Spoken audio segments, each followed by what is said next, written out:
TB treatment plants keep going on and off. So we believe that the last resort that His Excellency talks about is already here with us. And the ingredients in Article 39, A and B, are clear about the reasons why you should do it. National security is a challenge.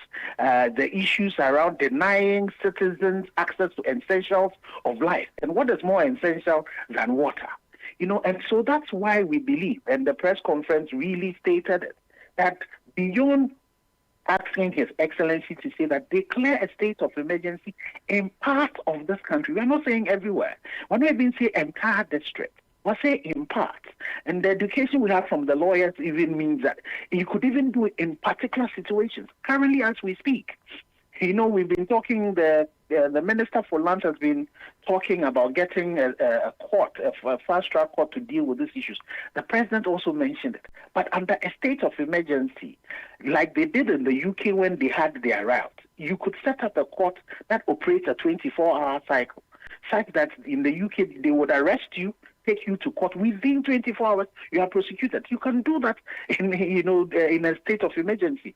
Currently, Act 995 would oblige that when you confiscate these equipment, you have to go to court and get the trial done before you can do forfeiture. Under a state of emergency, we can decide that particular portion we won't do it. And so all of these excavators that we have, over 1,000 something, we can sell them off and give them the money to NIMOS to fight. So.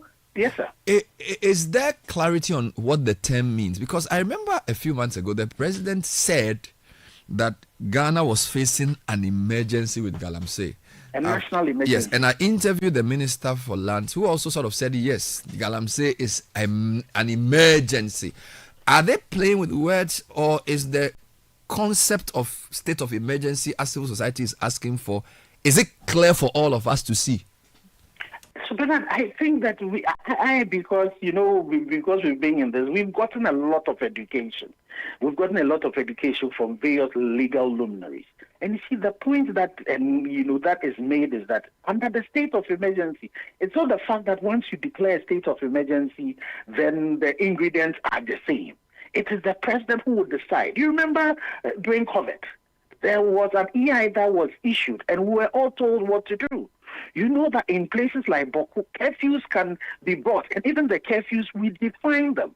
So again, we know His Excellency the President. He's not somebody who would just take the laws and apply them draconially.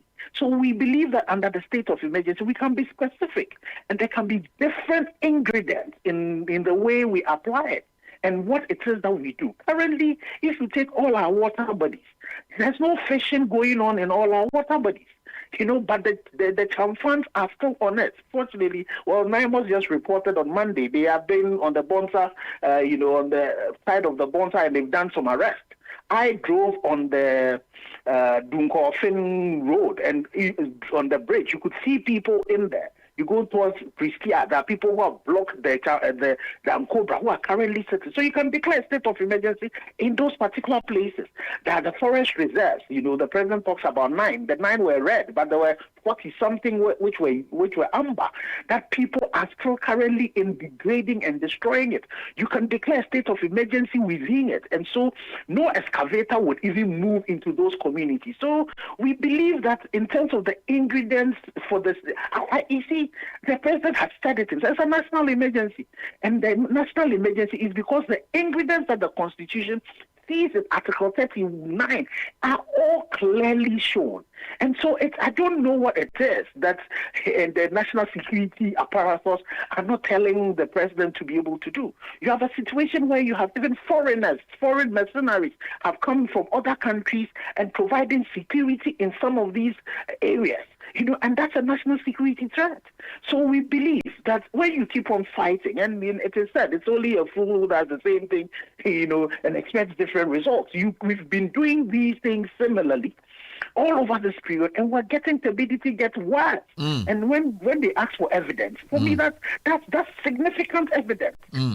14,000 NTUs, 32,000 NTUs is significant evidence. And that's why we ask that Ghana Water should be publishing turbidities on a monthly basis so we can track it. And Bernard, do you know that the water that we are drinking, the water that is being treated, that now they are using 40 buckets, that they were initially for Bonsa, they were using 10 buckets a week. They moved it to 10 buckets a day. Then it became 40 buckets a day. And now they moved to a polymer that they are using. That polymer is used in treating wastewater. And if that's now what they are using in treating our water for us, who is giving us guarantee that that water is really potable? The fact that it is clear does not mean it is clean. So again, another thing we are asking is for Ghana Water and the water, community water and sanitation people to assure Ghanaians that the level of heavy metals and chemicals in the water that they are giving to us is acceptable, is below the acceptable limit. So I notice now that we are seeing civil society groups converge around this again. So the Catholic bishops, the laity council, UTAG Legon have spoken. What would it take, in your view, for the government to see the urgency? It looks like we may have to go back to the November or October type of national angst to drive the president to do this. Completely. Again, so, Bernard, you know that the Constitution says sovereignty resides with the people. And so we need to get back to what we did last year when TBDT was 14,000 NTUs to be able to get it. You know, again, I also have to be quick to say that we know that there has been a conscious effort to do some things right, to change some of the things that were not going. But again, when your results are not, indicating that, then you need to look at it. So I completely agree with you. For me, my call to the president of the Catholic Bishops' Conference and to all bishops in Ghana is that it is great that we've issued the statement. Unfortunately, October is an anniversary of when the Catholics, went onto the street to pray. And March, I think the time has come for us to do same again in support of His Excellency the President, and also to let him know that when he says the last resort, we've gone way past the last resort.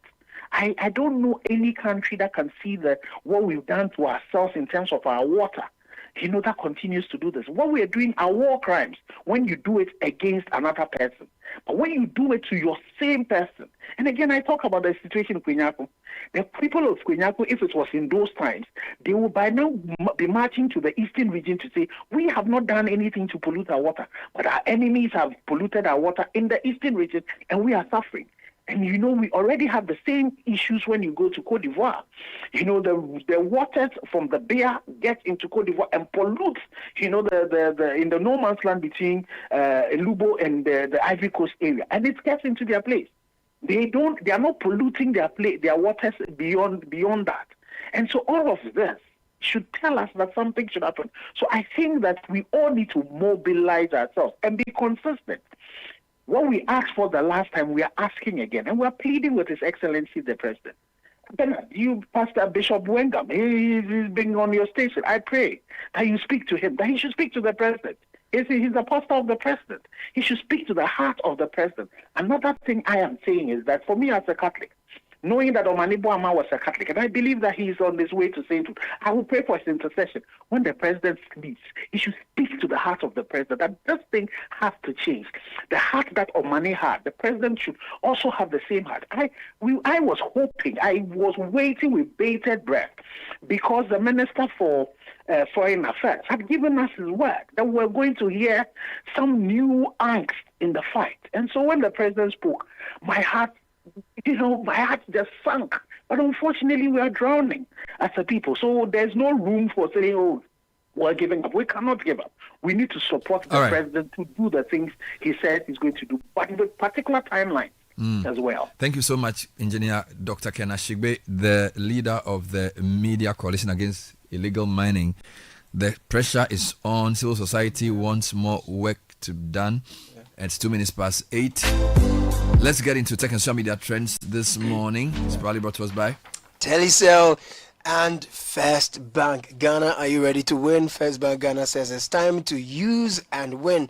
Now, here's how it works. From September 1 to November 30, use the First mobile app or star 894 hash for your everyday transactions and stand a chance of winning a cool 500 Ghana cedis cash every single week. Yes, you heard me right. Every single week, First Bank Ghana is rewarding smart banking. The more you use the First mobile app or star 894 hash, the better your chances of winning. If you don't bank with us yet, dial star 894 hash or download the First mobile app to initiate the account opening process. 0596 921 921 is the number to call. First Solutions at firstbankgroup.com is the address to send us an email to find out more. First Bank, you first. And Edwin Kwao Kofi is re-emerged in all his glory. Edwin, welcome. What's trending this morning? Thank you very much, Bernard. So the first two trends are Ablakwa and Accountability Series, because the Foreign Affairs Minister, Samuel Okudzeto Ablakwa, appeared before the media and answered questions, also addressed the media on certain issues related to Ghana's foreign affairs place and obviously movements in the last few months since he took over as minister. And one of the most important things actually came out of President Mohammed's engagement with the media about the deportations and Ghana accepting deportations from the US. And he says that there were complaints that why didn't the agreement go through Parliament? And he says that this was an MOU, not a binding treaty. So it wasn't necessary for it to go through Parliament. And so the executive could enter into such an agreement with the US and accept deportations from the country. He also said that it wasn't about money, but about moral responsibility for Ghana. So there are no financial incentives for Ghana to accept these deportees. So, and it's trending quite seriously with comments seriously from that press conference. It was a well thought out explanation, just that I'm not buying it. Well, we will hopefully speak to him before the week ends to get more into some of those matters. So we'll be putting more questions to him on that. Okay, so Abronia DC has re-entered the trend because obviously he was let out on bail. But people are still talking about the fact that he was kept in custody for the reasons that the judge gave in his ruling. So there's still a huge conversation on that. Even though he's been released, they say that this might happen to someone else in future, so we can't just let Is it true the judge has stepped down?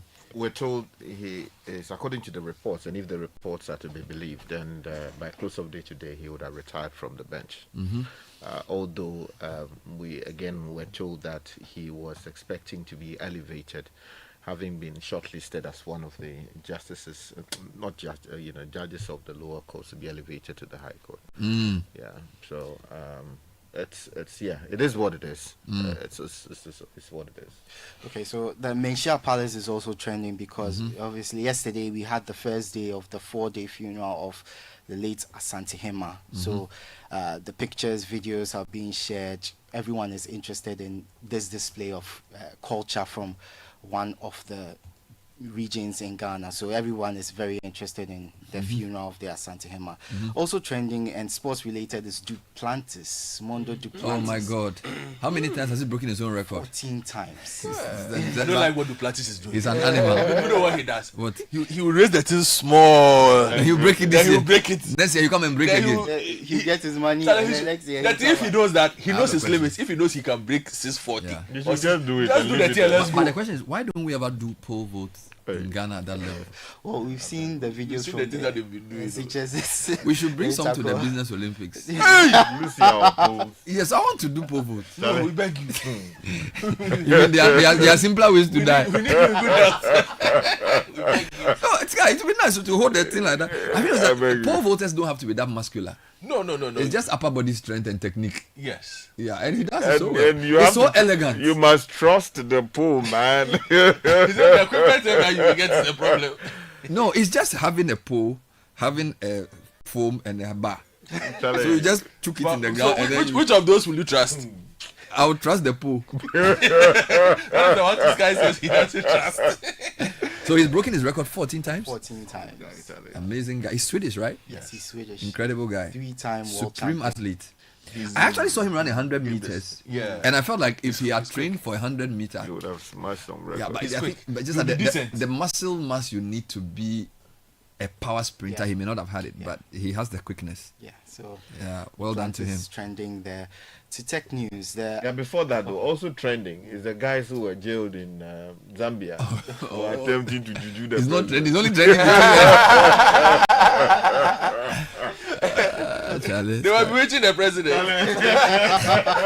They will catch from chameleon. They say chameleon the tail if they cut and cut 5 days straight. Okay, to tech news, the iOS 26 update is available for Okay. iPhones. That's for iPhone 11 and newer versions of the iPhone and also the iPads as well.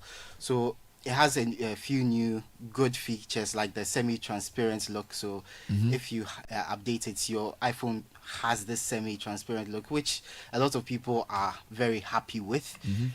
One other important thing is it's able to screen your calls. So if you are receiving calls from unknown numbers, it asks the people for their names, why you are calling them, so that it relates that information to you, and then you decide whether you want to answer the call Wow. or not. It does the same for messages from unknown numbers as well. So Amazing. this is to cut out spam calls and spam messages. So it's a very good update. Certainly a good update. Thank you, Edwin Kwakofi. That was Tech and Social Media Trend. The City Breakfast Show. Rise above the noise. You know, listen, guys. One day, an old lady inherited a huge sum of money. Her family worried about how to break the good news to her. They feared that the sudden good news might give her a heart attack. And so they decided the family doctor, who was experienced in delivering such news, should be the one to tell her. And when he did, surprisingly, she smiled. Relieved, he asked, "What are you going to do with all that money?" She replied, "I am going to give you half." The doctor rather had a heart attack. Can you imagine? People are often surprised when we put them first. At First Bank, that's what we do. We put you first. Experience the gold standard of banking with First Bank. Open an account today and enjoy our user-friendly mobile app, quick banking via *894#, convenient shopping with our Visa Prepaid and MasterCard, and more. All designed to serve you better. First Bank, you first. There is small money, there is big money, and there is too much money. Telecel Too Much Money promo is here. Dial *500# to opt in. In the Telecel Too Much Money promo, you can win 100 Ghana cedis cash in the daily draws, 20,000 Ghana cedis in the weekly draws, and 1.2 million Ghana cedis in the grand draw. That's 1.2 million Ghana cedis. Simply reload airtime to end points to stand a chance to win. Dial *500# or visit the Telecel Play app to opt in now for the Telecel Too Much Money promo. Terms and conditions apply. Telecel. Connecting energies. This promo is regulated by the NLA on the Caritas Lottery platform. Join the conversation on the City Breakfast Show on Facebook at facebook.com/City97.3, Twitter at twitter.com/City973, and Instagram at instagram.com/City973 with the hashtag CityCBS. We asked Ghanaian business owners what they want from Old Mutual. I want insurance and pension solutions that will protect my employees. Your business growth is our business. For 180 years, we have partnered with businesses to protect and grow their most valuable assets. From tailored group life assurance protection to affordable pension plans, we've got your business and your employees covered. Contact your broker or call Old Mutual on 0509-551-609 today. Old Mutual, do great things every day.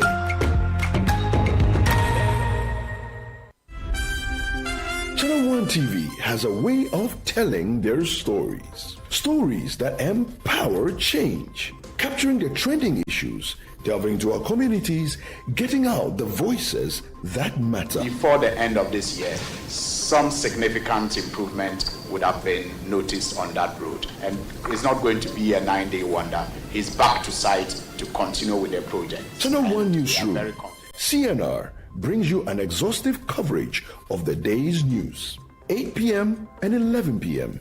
every night. A lot of responsibility rests on the shoulders of African leaders to create an environment that is conducive to trade and investment. We wish to partner with any nation of the world. Channel 1 Newsroom captures the exact news temperature of the nation. Everything in this world is subject to abuse. And that's why there are checks and balances. That's why you have to also go to court and do... From the northern, western, eastern, and southern parts of Ghana, Channel 1 Newsroom, CNR's got you covered. People normally enter the boats without the life jackets. We believe strongly that if they were wearing life jackets, their lives would have been saved. 8 p.m. and 11 p.m.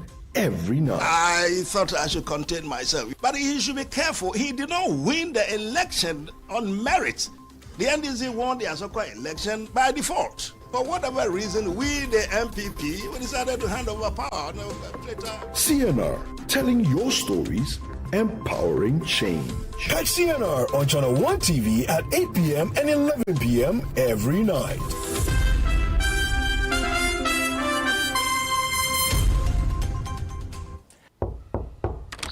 Hey, El Chamano, I agree to. I miss you. Salary them pay last week. This week, no, it finished. How? But don't you have GCB mobile app? Just request a salary advance. You will get it in 30 seconds. Gosh, it just dropped like it's hot. Get up to 80% of your salary anytime with a GCB mobile app at the lowest interest rates. Switch to a GCB salary account now and payday can be any day. Download the GCB mobile app on Google Play, App Store, or Huawei App Gallery. T's and C's apply. GCB Bank, your bank for life. It's the Electroland Back to School promo. Get huge deals on NASCO LED TVs from $899 CDs. Washing machines from 1,399 Ghana CDs with free iron on some models. AC from 2,799 Ghana CDs. TCL TVs with free 43 or 55 inches TV on selected purchases. Grab a Samsung 43 to 65 UHD Smart 4K TVs and get a free TV wall bracket. NASCO top and bottom mount fridges from 1,499 Ghana cedis with free portable juicer. Ceiling fan for 449 Ghana cedis. Grill microwave from 949 Ghana cedis. Garment steamer for 699 Ghana cedis. NASCO blender for 219 cedis. Tabletop burner for 449 Ghana cedis. Rush and get yours. Visit www.electrolandgh.com or call 0503 159 739. Don't miss out on these amazing deals. Hey there, all enterprise customers. We are rewarding all of you just for standing by us all this while. Simply keep doing the things you've always done with us, like renewing policies, making purchases, and more. The twist though, you have to do them on our self-service portal via web or the Enterprise Advantage app. Once you log into the portal, access Advantage Points and do any of the transactions you're allowed to do there in order to earn points. The more you transact, the more points you earn. The points you earn can be used to redeem loads of airtime, Momo, and other rewards. It's that simple. Just visit the portal, log in, and enjoy. Visit my.enterprisegroup.net.gh or download the Enterprise Advantage app to get started. Enterprise Advantage Points, because nothing you do should be pointless. Enterprise, your advantage. Join the conversation on the City Breakfast Show on Facebook at facebook.com/City97.3, Twitter at twitter.com/City973, and Instagram at instagram.com/City973 with the hashtag CityCBS. Unleashing the power of relevant radio. This is City 97.3.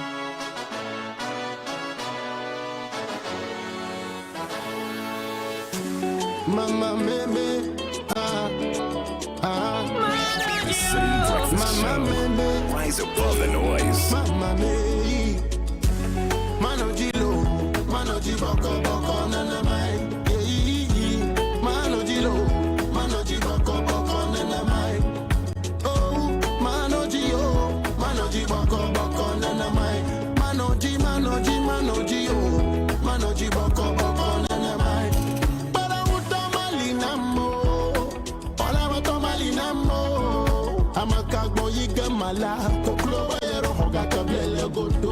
All right, so 17 minutes past 8. I just want to say something. Yesterday, there was a lot of traffic in town, and I believe it was caused by a number of things.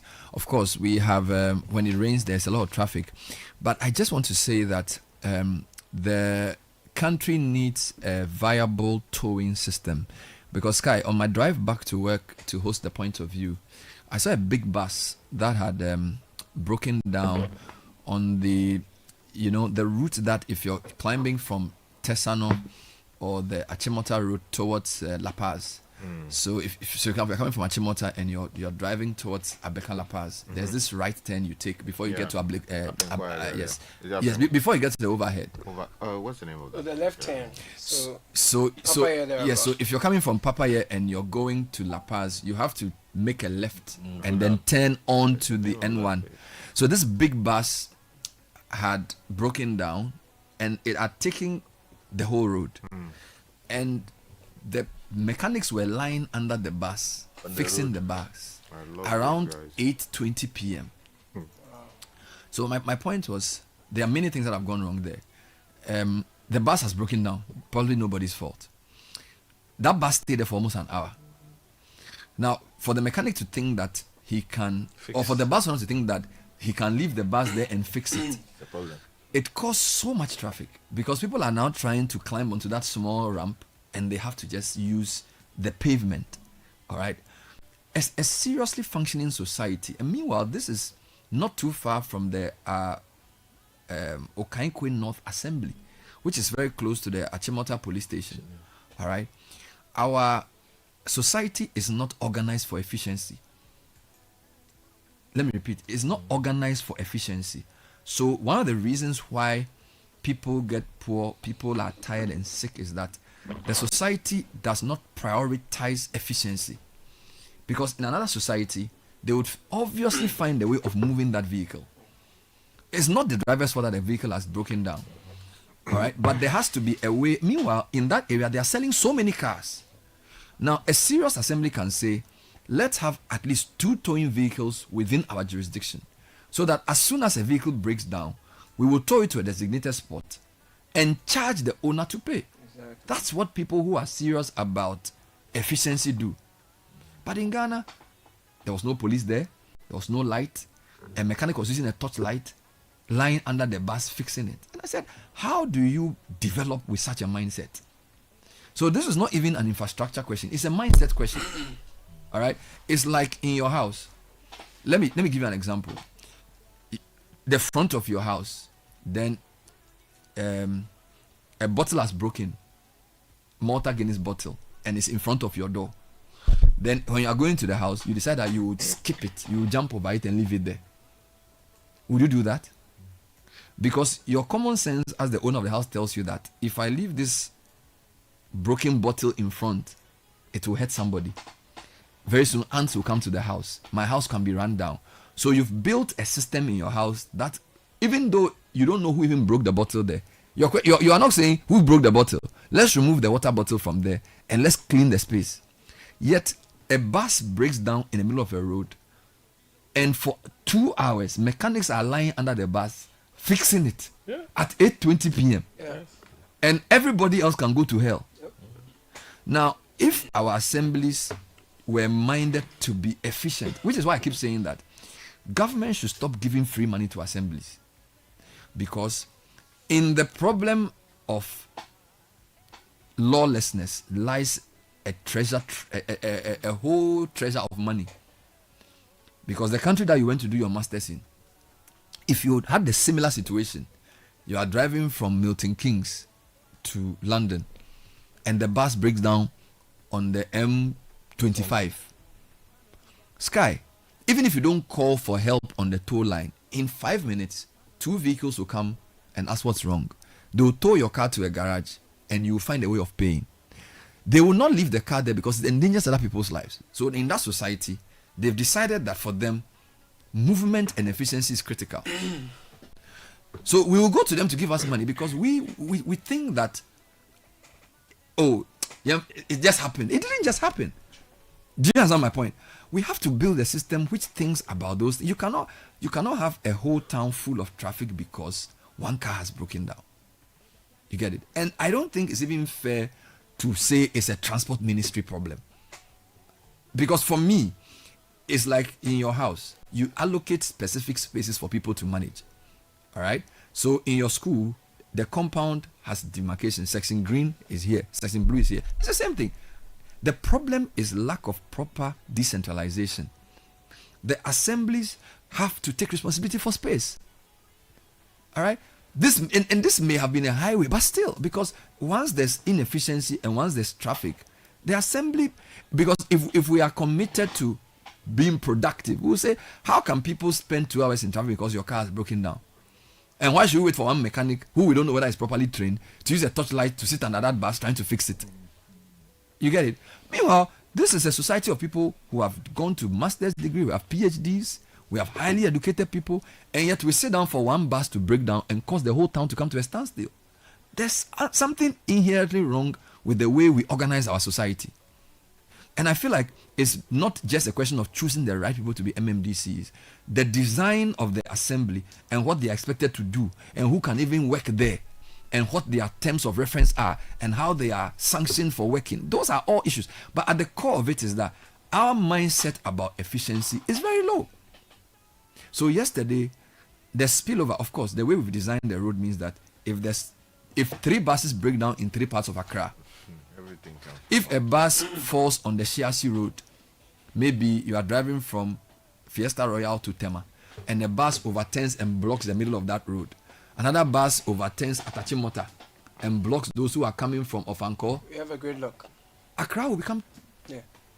It's not designed to be efficient. All right? And this morning, President is launching some new roads, doing some things. I just want to say that we need to be more efficiency minded. All right? I can't forget the torchlight holding mechanic lying under a bus at 8:20 p.m. causing massive amounts of traffic. How can you advance? How can you build anything that will change the world? How can you be respected globally? That you can't even have a system where a bus that breaks down is moved. And I'm sure by the time they go to parliament to say they are trying to do towing, it's going to be a whole lot. So instead of focusing on how do we make our city more efficient, we will argue over unnecessary things. Seriously. This is not development. This is not how it's supposed to be done. I want to urge the assemblies to be more efficiency conscious. Time is 8:25. I'm coming to Caleb for a quick comment on this.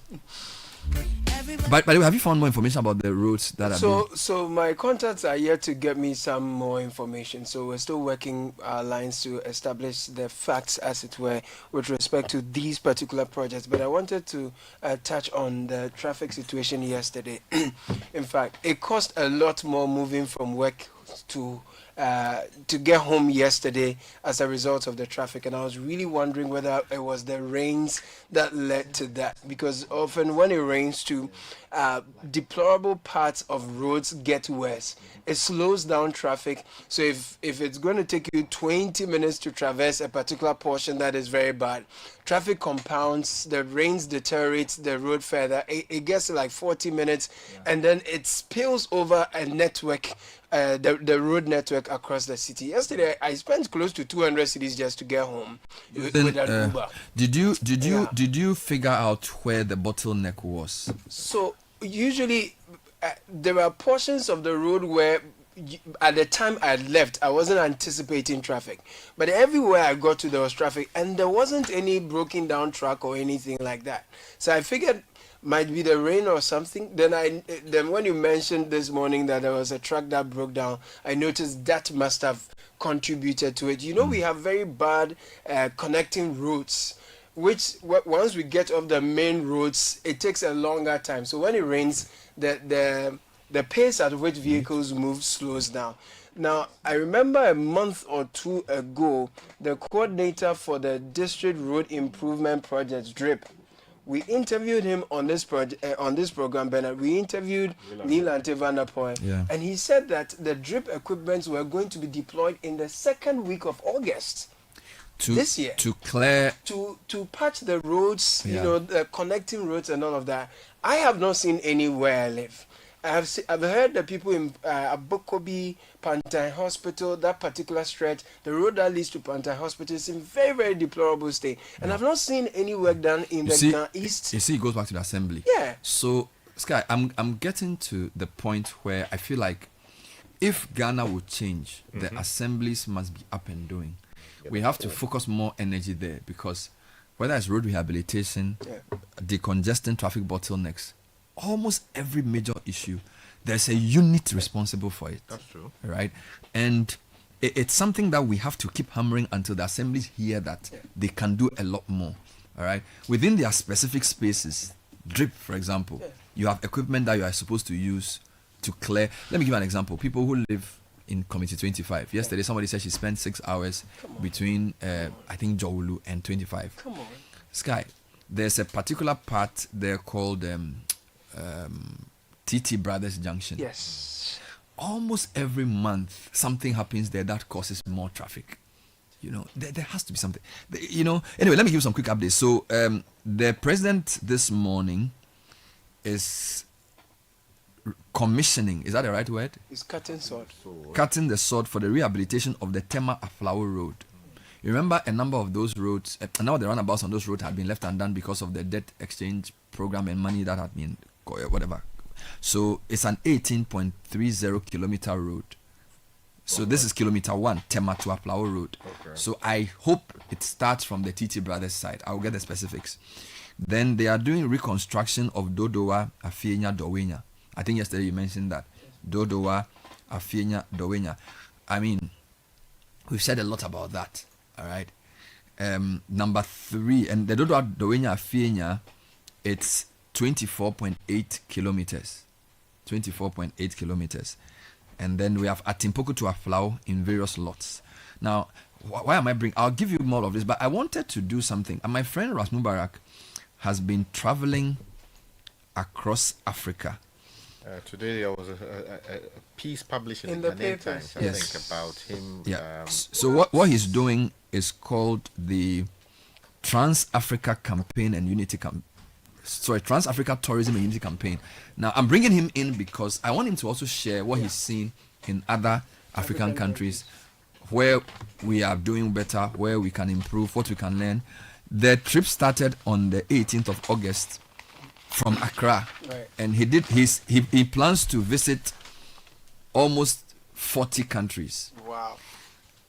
He wrote a very good article here on Equatorial Guinea, but before I get to Equatorial Guinea, let me just walk through the itinerary. And he started from Togo on the 18th of August, and then he didn't sleep there. He went through Benin, spent 3 days in Benin. Wow. And then that's 18 to 21st August. Then he did Nigeria between the 23rd and 25th. Okay. Then he did Cameroon between 28th and 30th. Then he did Equatorial Guinea, which is the subject of this article in the Ghanaian Times. He did Equatorial Guinea between September 1st and 4th. Okay. Then Gabon between September 5th and 8th. Congo Republic, September 9 to 12. So this is Congo, Brazzaville, Congo. Yeah. Then DRC between September 13 and 16. So which means today is his 3rd day in DRC. DRC. Okay. You've traveled a lot in Africa. Yeah. I'm not sure you've gone to DRC yet. I've done Lubumbashi actually. How was it? Nice. Very interesting.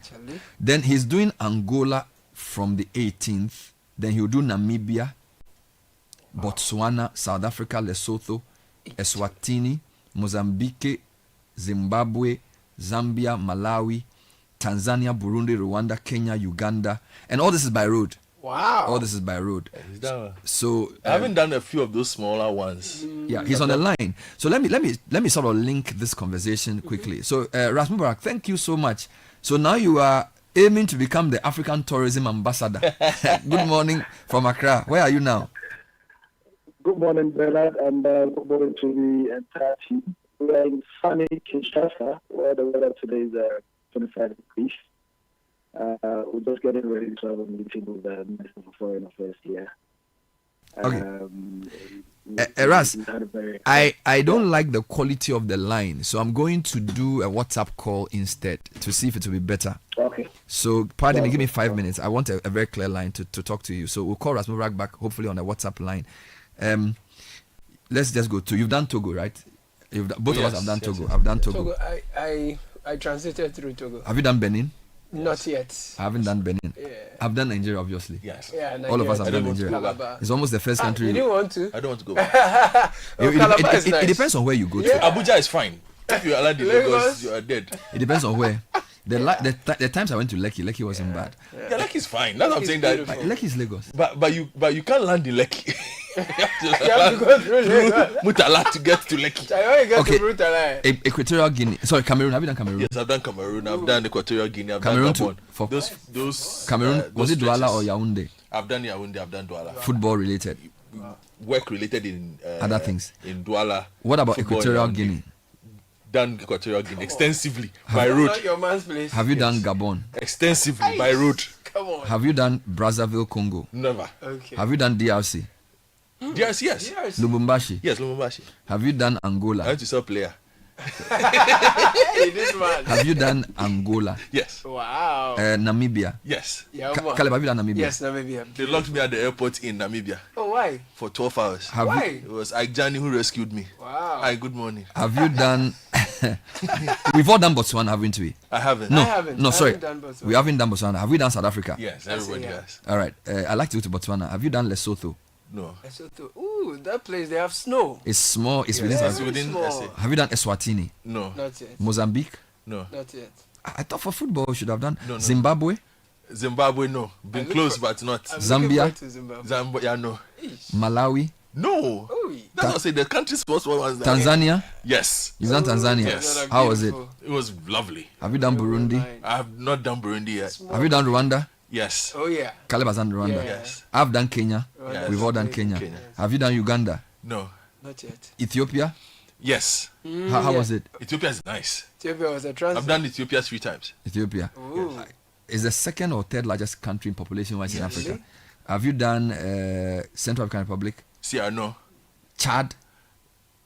No. Niger?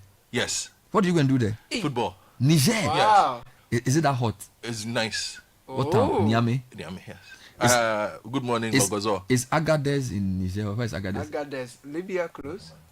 Check. Somebody check Agadez. Agadez is in the desert areas. Yeah. Have you done Algeria? Algeria by air, yes. You've entered the country. I've entered. The airport. 12 hours. You but not into the country, just no, the airport. I did all just for 12 hours. I was going somewhere. What about Morocco? Yes. As in visit Morocco or airport? Been to Morocco. Are you calling But Morocco, these days, everybody goes there. Have you done Mauritania? Not yet. Have you done Senegal? Yes. I hear it's a nice place. Beautiful. Ooh. I've done Gambia, if you have. Gambia. If I met a Gambia, I would say it's the same country. Yes. It's the same country. It's just one speaking English, one speaking French. Yes. And that the river just goes through. Yes. Guinea-Bissau? No. Guinea? No. Okay, Agadez is in northern Niger. Northern Niger, yes. Sierra Leone? Sierra Leone, not yet. That's so sad. Yes. Same for here. Liberia? Liberia, no. Oh, no. Ooh. Those are Samen's territory. Cameroon, Sierra Leone, Liberia. Those are his kingdoms. Those are his kingdoms. Côte d'Ivoire? Yes. Oh, no. Very regularly. I haven't seen Côte d'Ivoire yet. What about Burkina Faso? Yes. Oh, yeah? We walked there, but we've not. I went Across there. Yes, but not properly. Burkina Faso. And then he comes back to Ghana on the 28th of January. Sunday. Now, I want to find out from him the experience. He wrote a very good article today about Equatorial Guinea, but I wanted to talk about... What did you write about Equatorial Guinea? I want to see. The roads are good, though. Yeah, I want to talk about the roads Guinea. generally from Ghana to Togo. You know, as I said, when I was in Togo a few months back, I thought their road infrastructure looked better than ours for the places I went to. Yeah. Of course, I traveled less than 50 kilometers into the country, but at least what I saw was very good. Yeah. Oh, I know this part of Equatorial. This is where the Ibis Hotel is. This is by the coast. The selfish along this. Oh, so that coastal area looks really nice. That could have been our, you know, but... But let me read a bit about what he said. Sure. The roads are really good. Mhm. That one I must admit on In my Equatorial last, Guinea? yes. On my, Is it an island or is connected to the mainland? No. So Equatorial Guinea is Cape Verde, that is an island. Yes. So Equatorial Cape Verde, Guinea yes. is in the corner of Cameroon, right? Okay. So you can go there by road. Yes. I hear a lot of Ghanaians there. Yeah, but going there, yes.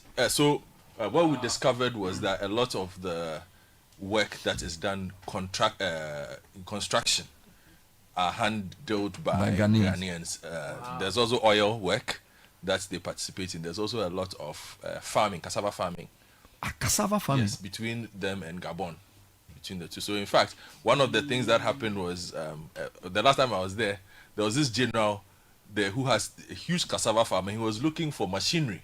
All right. To industrialize. Let's go back to Ras. Ras, thank you for your patience. I have you on a different line. Hope it works. Good morning again.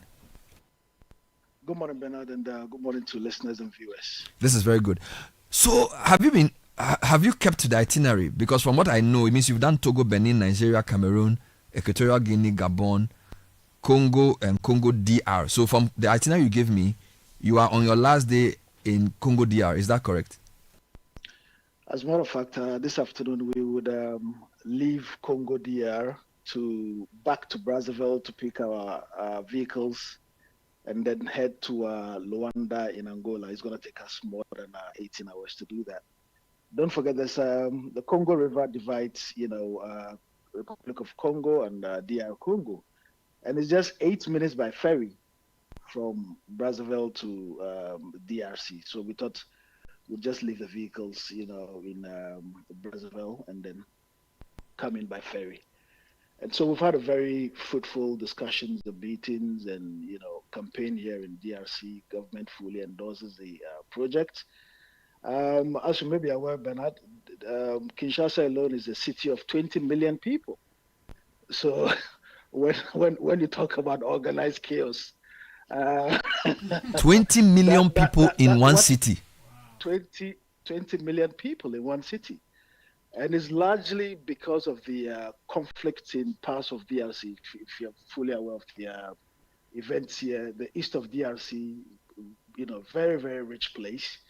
But it's also where the conflict is thriving, and so a lot of people, young people would move into the capital city, which is quite safe. I feel so sad about, DRC particularly. And you are a numbers person. Now, this is a country that is sitting on $24 trillion on earth, mineral resources, untapped. $24 trillion. You can imagine what they can do with that if they got their acts together. And I was doing some crunching yesterday. If all the countries in Africa decided that, look, we won't generate any revenue, we won't produce anything, and Congo DR got its act together.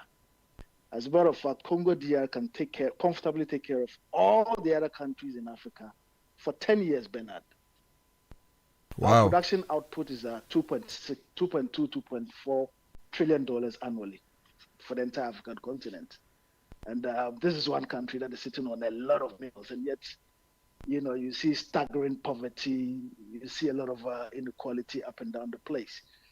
They are trying to get their act together, but it hasn't been easy. And I'm really hoping that, the African Union and all the other countries in Africa would support them, to do the right things for themselves and for the rest of Africa. If Congo gets it right, all the African countries will be okay. We've been talking about the dam project, the fact that they have a massive dam potential for the river, which I think is called the Grand Inga, which I'm told that if investment is found in, could power the whole of Africa. Has your drive taken you close to that site at all? And what can you say about that? Well, we haven't been to the site where the construction is taking place, but the Congo River is vast. It's about 3,000 kilometers long. It's the second, longest river in Africa. So you can imagine, the depth and the potential, for business, for a lot of things. Driving through the Republic of Congo, one thing is clear: sanitation is a big issue. And what you have in Accra pales in comparison to what they have here. And I was telling their key opposition leaders yesterday that, look, if you can fix sanitation, you're good in terms of your country's tourism potential to get people to come in and see, what beauty Congo beholds. So it's one campaign that has been very revealing. You were talking about Equatorial Guinea a while ago. I mean, it was my first time in Equatorial Guinea, and I was completely blown away. So it's the exact opposite of what you have in Accra or in Kinshasa in terms of sanitation. Beautiful cities, smooth roads, and you could drive for like 4 or 5 hours, zero potholes. That is how well they are managing, their natural resources. And I think that there's a lot going on in Africa that is positive. And as Africans, these are the things that we need to. Did you get to go to Malabo? Because I know Bata is on the mainland, but that Malabo is an island. So how did you do this? Malabo is an island. It was going to take us a whole day, to go to Malabo by ferry, and we didn't have that much time. We thought we could get flights, but all the flights were fully booked into Malabo, which is equally, beautiful and clean. So we spent all our time in Bata meeting government officials. They have a very interesting model. So every 6 months, they spend half of the year on the island and half of the year on the mainland in terms of government machinery. So this is a time of the year where all the, ministers and everybody are in Bata transacting government business. And then the first half of the first 6 months of the year, they would move government business, to the other side. So perhaps it's also another, development model that other Africans can look at as a way of opening up. If you look at our country, everything is centered and concentrated in Accra, and Accra is getting choked by the day, and we haven't fully made up of our minds what we want to do with the city of Accra. Well, you said from Malabo to Bata, streets are remarkably free of litter, a testament to robust sanitation systems and access to clean water, fostering healthier communities. So what you saw in Bata, you're saying it was standard, it was cleaner than Accra? It was world class. And I say this as a man who's seen 90 countries around the world. What I saw in Bata was world class, incomparable even to many cities in Europe and North America. And I think that is very commendable. So we've got a positive African story to project. In Gabon, for instance... Hold on, stay on Equatorial Guinea. Right. There appears to be a narrative about the inequality in the country and the ownership of the resources. And usually when you read it, it appears Equatorial Guinea may have great infrastructure, but its citizens are wallowing in poverty and there's a lot of inequality. I don't know whether 3 days is enough for you to know a lot about the country, but what can you say about that? Well, I'll say this to you, Bernard. No country is perfect. If you take the US of A, for instance, 20 million, not 4 million, not 400,000, 20 million Americans queue for food stamps every day. That is the staggering statistics. But these are statistics you probably wouldn't hear on, other international media, etc. So there are positive things that they're doing. And then, of course, there are challenges with bridging the gap between, the rich, the haves and have-nots. And I think we need to commend them on the positives and also encourage them, to do the right things to make sure that everybody is in line and everybody is living, well off. Equatorial Guinea is very rich, one of the richest countries in Africa in terms of mineral wealth.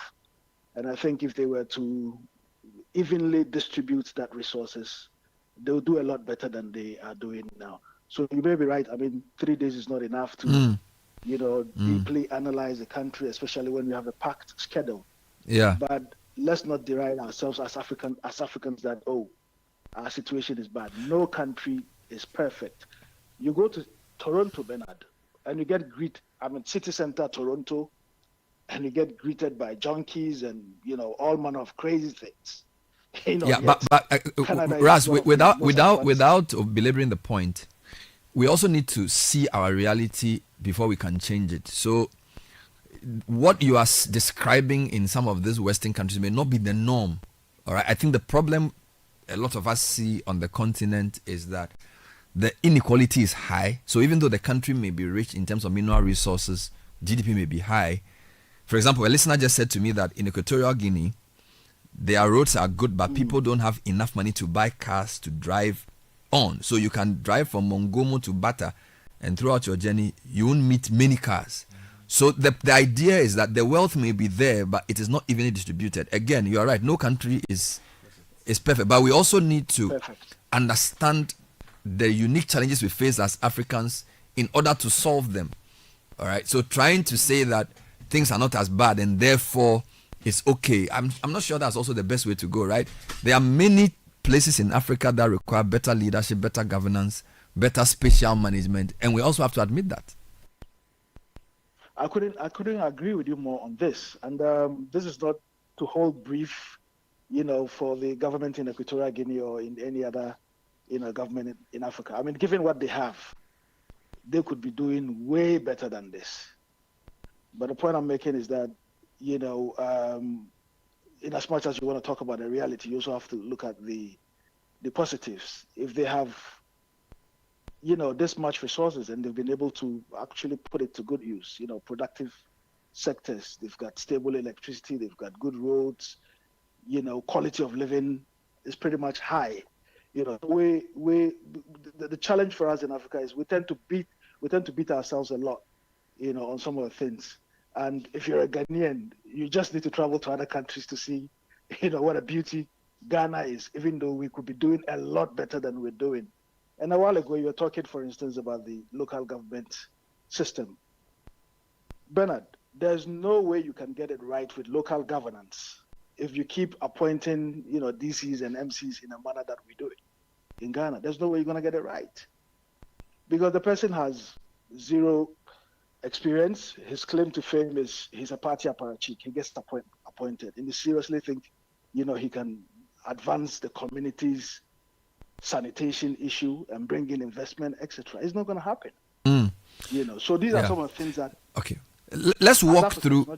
Let's walk through your journey briefly. So when you left Accra, what did you make of Togo? Let's talk about roads as an example, because today I'm discussing roads, right? Be honest with me. What's the difference between the quality of the roads you use in Togo to what you saw in Ghana? At least we have the same road that connects us from Accra to Lagos. So at least there's a Ghana component, there's a Benin component, there's a Togo component. So you can compare. What did you see? So from Lome driving into Benin, it was fairly good. We did a whistle stop in Togo. We spent less than a day in Togo because it was so close to Accra. But whilst you're on the subject of roads, I've seen some very beautiful roads in Africa. Take Republic of Congo. There's a city they call Dolise. Now, if you drive from Dolise to the capital, Brazzaville, it's about 6 hours, Bernard. 0 potholes, 4 lanes, and it's so beautiful. Wow. And they've got some really horrible roads as well. So if you could all... They've got some really horrible roads. I mean, when we entered... we entered Republic of Congo from Muala in Gabon, and from Ngongo, there's a town that's a border town, Ngongo to Dolise. My goodness, I've never seen a terrible road like that in my entire life.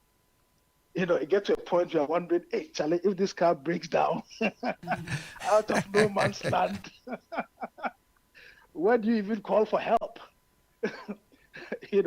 But we managed to go through it. So traversing through this journey, one thing is clear, whether it's Nigeria or Togo or Ghana, etc., we have an infrastructure deficit. And I think the Africa that we want, the visa-free Africa that we want, the advanced Africa that we want cannot happen in isolation if we're not going to tackle, the challenges with infrastructure. How was Benin Republic? The last time I was in Benin was 18 years ago. So returning about 3 weeks ago, my mind was blown away. And if you haven't visited Benin recently, Bernard, you could probably even do a caravan to Benin. Really? Beautiful roads, I'm telling you. And take this from me. Beautiful roads, cleaner streets, cleaner than Accra. Big roads, you see massive infrastructure up and down the country. And it's not just one off. You know, with development. How many days did you spend there? We spent 3 days in Benin. Okay. And we traversed through, many places, and it's a beautiful place. So beautiful than I thought. Cameroon was a nightmare. I mean, entering was a nightmare. Exiting was a nightmare. Cameroon was a nightmare. It's one whole sanitation, crisis. Now we had electronic visas to Cameroon. We got to the border, and they said they didn't accept electronic visas by land border. Oh Lord. Which meant we had to drive 10 hours back. To where? Stamps in our passports. To Calabar. Oh my God. So we did a round trip, 10 hours back on a rainy day. The roads were terrible. Had to spend an extra night in Calabar. Then we got back, to the Cameroonian border, and they wasted our time for 5 hours. Before allowing you to enter. Before allowing us to enter. And then you had one gendarmerie stop after the other. We were supposed to be in the capital, Yaoundé, on a Thursday. We ended up arriving in Yaoundé on a Saturday afternoon, around 4 p.m. So for Cameroon, we just didn't do anything official. We had to just... What was the infrastructure like? What kind of country is it, infrastructure-wise? They've got a lot to do. And it pales... So Cameroon is the opposite of Equatorial Guinea, and they are neighbors. Wow. You are in Cameroon, and then you get into Equatorial Guinea, and you feel like you are in Europe. I mean, they could have equally done this, in their country. And the country is so lush. I mean, it's so green. Its potential for agriculture is massive. I really and truly hope that... They have a 92-year-old president who says he wants to run for president based on the urgency of the movement. And that he will... And here's the shocker. I was confidentially briefed that he's going to win by not less than 80%. I'm like, wow, how does he do it? Yeah, he's a big man. I haven't been in office since 1982 with this level of, development challenges, and you could still win an election. Well, we have things to be grateful for in Ghana, don't we? So Cameroon wasn't the best. So you didn't say anything about Nigeria, though. Is it because we've been there so many times? I still feel like I want to hear you, because Nigeria, in a sense, is many countries in one, right? From the western side to the eastern side, the south side. Because you went through Calabar. How was the experience? Yes. So Nigeria, we entered into Nigeria from Benin through, Lagos, big city, chaos, sanitation challenges. Abuja, a model city, very green, to my surprise. They seem to be, doing well with greening Abuja. And equally surprising was the city of Calabar. Beautiful, beautiful city, clean. They planted a lot of trees. They are literally, putting in a lot of efforts to beautify the city of Calabar. And I was quite impressed by what they have done. And it brought back memories of the Garden City, for me, and how much we have allowed to generate in the city of Kumasi. I think we can pick up the pieces from where...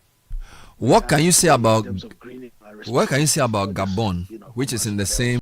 What can you say about Gabon? Where else? Gabon. Grass, I'm asking, what can you say about Gabon? Close to Cameroon and close to Equatorial Guinea. Patriots. So this, and again, I wrote another article about Gabon. So in Accra, you would see people hoisting, foreign flags in their vehicles, in their homes. Almost every village we passed through, we saw a Gabonese flag. And you see, people may dismiss it as nothing. The flag is a symbol of where people have come from. And as Africans, if you can't fly the flag of Ghana, at least don't disrespect the flag by, putting some European or American flag in your house or in your car. I mean, as a private citizen, you're entitled to do that. But we need to begin to resuscitate the spirit of patriotism. And it comes, in many forms, and I was really excited and impressed by their levels of patriotism when it comes to how much they respected their flags. But of course, they also have sanitation challenges. They've got some good roads, so it's a mixed bag of positives and negatives. They've got some very bad roads, and they've got some really dangerous roads. I mean, if you think driving on, the Buri Road into Eastern Region through that corridor is dangerous, try driving from the southern side into, the capital of Gabon. It was meandering and long winding and really, really dangerous. And there's a huge population of Ghanaians in Benin as Gabon. well. I was quite impressed. What are they doing there? Gabon as well. Well, mechanics, shoe shine, traders, etc. Really, really interesting stories. There are people who have lived in Gabon for 35 years. I met somebody who has his fitting shop. I mean, who has all his 4 kids with a Gabonese woman, and he now has a Gabonese passport. And he was telling me how he needed to apply for a visa before he comes back to Ghana. He comes back to Ghana. But he doesn't need a visa. Tell him that now we have visa free for African countries, so he should come. So this underscores the challenges and why we are on this campaign, to make sure that at least Africans traveling through African countries do not have to be harassed to, produce visas. I mean, we struggle to go to Europe and North America, and then in our own backyard. So on that point, which African country was most receptive to you as a Ghanaian so far, or where would you see? Because of course on the team, you are only Ghanaians, right? Or they are non-Ghanaians as well? We're all Ghanaians. Wonderful. So on the team, how would you assess receptibility and respect for Ghanaian passport in Ghana in the 8 or 9 countries you've been through so far? The francophone speaking countries have massive respect for Ghana. For some they literally adore Ghanaians, and there are quite a number of them, from Equatorial Guineans who are studying English in Ghana to Cameroonians to Gabonese who are in Ghana. We met another politician yesterday who was telling me about his, time in Ghana. They have a lot of respect, for Ghanaians. And you see that African warmth. You're doing a good thing for the continent. Thank you. You are African brothers. Really want you to do this for us.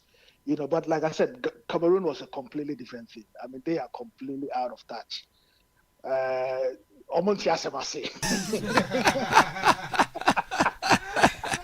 mean, you are holding a note verbal, a letter that says they should give you right of passage and challenge. They don't see. All right, now what's the difference between Congo Brazzaville and DRC in observation? Is it clear that they are different when you went to the 2 countries? So these are, one people. I mean, they both speak in Lingala. Lingala is the major language here in DRC and in the Republic of Congo. This is a country these are 2 countries that have been divided by 1, the Congo River, and 2, by lines. But in terms of how they do, culture, etc., is just the same thing. Now, don't also forget that Republic of Congo is a small country. It's about 6 million people. You can't compare that to a country whose population is about 100 million. And so in terms of size, there's a difference. Now, in terms of development, Republic of Congo seems to be doing a lot better than what DRC is doing. And so DRC's problems can be attributed to a lot of factors, from colonial, from corruption, from indiscipline, from the wars and conflict, etc. It's not just, one issue that has been the result for what they're going through. So that's the difference between the 2 countries. Because in Republic of Congo, they've got some very good roads as well. And you see a lot of, Chinese development. Don't forget, Sassou Nguesso has always been leftist, like left. And so it wasn't surprising that there was Chinese infrastructure and Brazilian infrastructure all over the place. And they are rapidly developing their country.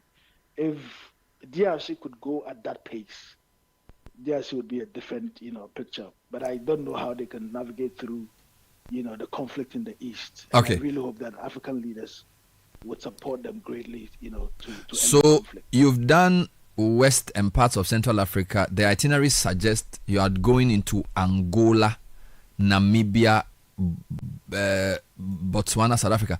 Tell me, South Africa. tell me what you are expecting and what the itinerary looks like for the next week or two.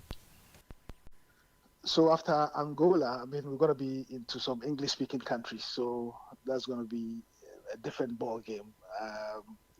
Where you don't have people speaking English, like in Equatorial Guinea, for instance, they're speaking French. So they're speaking Spanish. So all the time you need, translators.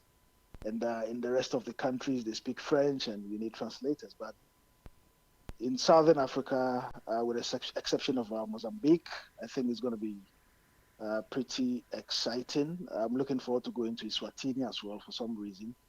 The saddest thing is that Botswana is so bizarre. They always have challenges in issuing visas to African nationals. We applied for visas into Botswana almost 2.5 months ago. They still haven't issued our visas. So we are hoping that by the time we get to Botswana, those visas will be ready. Otherwise, we may have to skirt around Botswana and take a circuitous route to Pretoria, which will add, about 16 hours to our journey. But the plan for South Africa was it originally Pretoria for South Africa? Because originally Pretoria. Wow, that's a massive country. So you're going to spend 3 days in South Africa as well before you go Zimbabwe, Mozambique, Zambia, and go back up north. So after South Africa, we do Lesotho and Eswatini.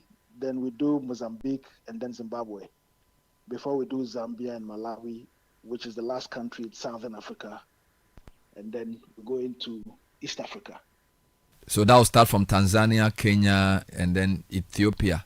Burundi, Rwanda, Uganda, Ethiopia. Are you going to drive back to Accra? We're going to drive back to Accra. Wow. So from Ethiopia, how do you come to Accra from Ethiopia? No, so we're not coming back to Accra from Ethiopia. From Ethiopia, we're driving into Central Africa. Okay, Central African Republic. Then we drive to Chad. Which means you will drive through South Sudan. We'll drive through South Sudan, yes. We'll make a drive through South Sudan, yes. But that's my brother, South Sudan, is it not a war zone, or am I confused? No, so the South Sudan is safer, than Sudan. Okay, Sudan is where the conflict is. So you do South Sudan. Yeah, Sudan is safer. So the South Sudan is safer, than Sudan. Okay, Sudan is where. Sudan itself is where but we've made for Eastern. We had to come to the border town with a military escort. Wow. So we have arrangements to get police and military escorts where we feel there are security challenges. Bernard, this has to be done. Look, Kwame Nkrumah, Modibo, Keita, Sekou Touré, King Mohammed of Morocco, and Nasser envisioned this in 1960. They envisioned an Africa where 1.4 billion people would be united. They've got one currency, one passport, can travel freely amongst themselves. It's been how many years? And we still can't take the political decision to make it happen, to create more jobs for our own people, to encourage intra-Africa travel, even cultural exchanges. So we feel, as disciples of Nkrumah, and don't forget, it's not surprising that this is coming from Ghana. Ghana has always been the epicenter of the Pan-African struggle. So this is what we're doing to support, and we can't thank you enough for. No, I'm absolutely amazed and impressed by this your tour. Just to clarify, so from Ethiopia to South Sudan, then Central African Republic, and then Chad, Niger, Burkina, Ghana. Is that the way it's supposed to? No. So Chad, Niger, then Algeria. Algeria, okay. Now there's a bit of conundrum, with the Algeria situation. The Algerians have had issues with Morocco since 1994. So Chad, Niger, then Algeria. Algeria, okay. Now there's a the Algeria situation. since 1990.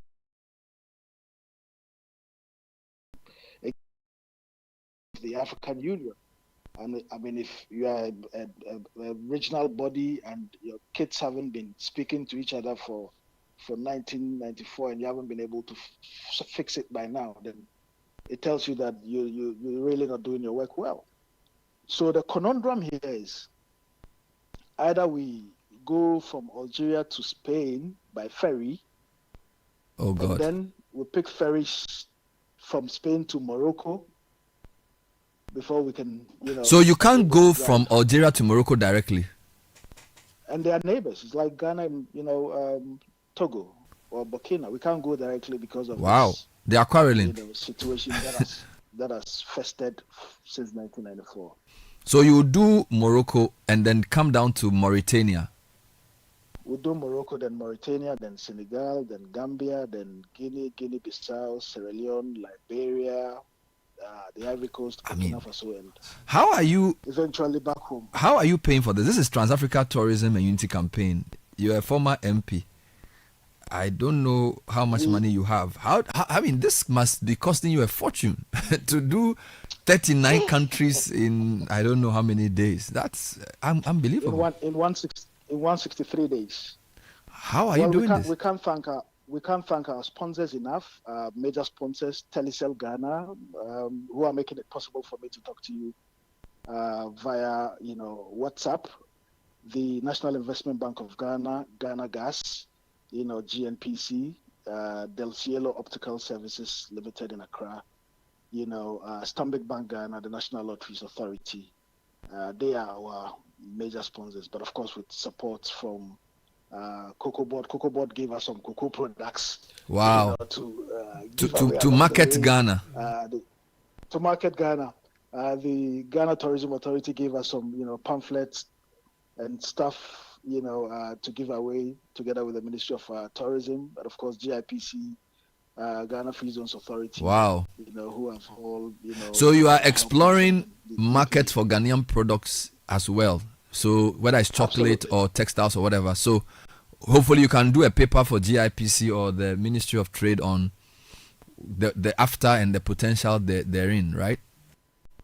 Absolutely. The potential is huge, and not just these institutions, but we want to do a paper at the end of a trip for all the governments in Africa as well, sharing with them our observations and recommendations, and hoping that within the next 5 years, because what the AU has is that the AU envisages that by 2063, Africa should be borderless, where you and I and every African national can travel freely.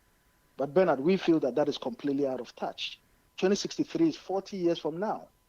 The African youth from Kumbungu or from, Avetime or from Nigeria does not have 40 years. They're looking for opportunities. They've got energy. They've got creativity.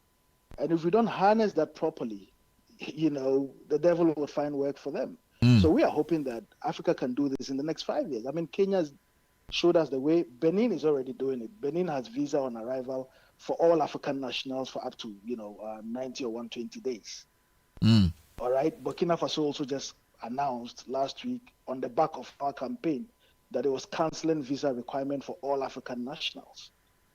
So gradually we hope that the necessary Africa's time is now. If you look at what is happening elsewhere.